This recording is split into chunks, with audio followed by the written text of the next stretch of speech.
the most fun designs to do is an applique design because you don't have to wait for the whole design to fill in.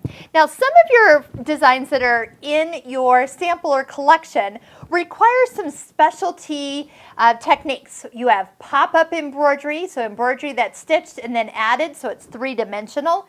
You have a applique, you've got reverse applique, you even have thread velvet. You're going to find that on the butterfly design that's actually in here. You've got cutwork designs, you have standalone lace designs. Every one requires a little different technique. So what we're going to do is we're going to do design 34. This is a great one. This little guy shows that we're going to do 3 colors that are all the same color, but in between them, in between color 1 and 2, we're going to add our fabric. That's what this means. Just a little piece of fabric is going to be added. That's going to be what the flower color will be.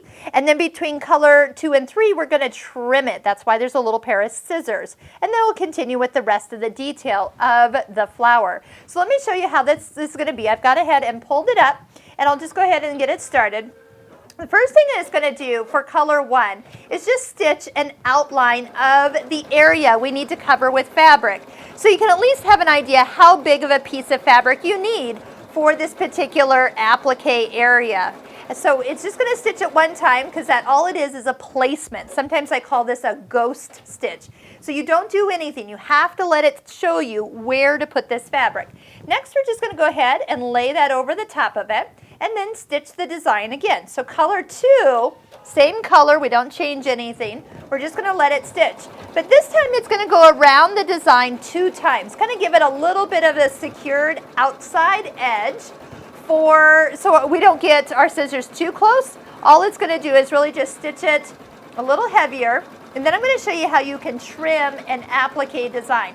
You want to trim really close to the area to really get so the satin stitch looks really nice when it's all done. There's no little fabric sticking out the other side.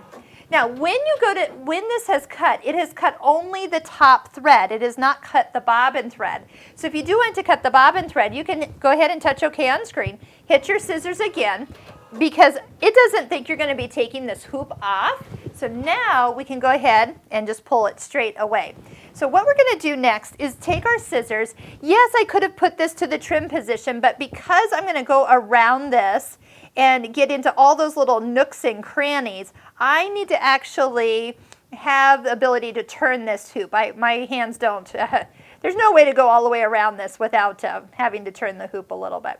Now, I'm going to just go ahead and put the hoop kind of slightly underneath the foot so you can see what I'm doing here. Because what I'm going to do is lift up this fabric, and with my kind of curved embroidery scissors, I'm getting really close. I'm kind of pulling the scissors close to the stitching line, as close as possible. Then that way there's hardly anything sticking out past the line of stitching.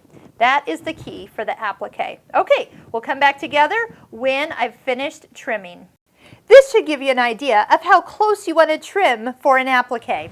So all we're going to do, now we're color 3. This is going to stitch the satin stitch around it, and go ahead and start it, and you're ready to go. The first thing it's going to do is actually stitch a little kind of open zigzag all the way around. That kind of contains all the raw edges.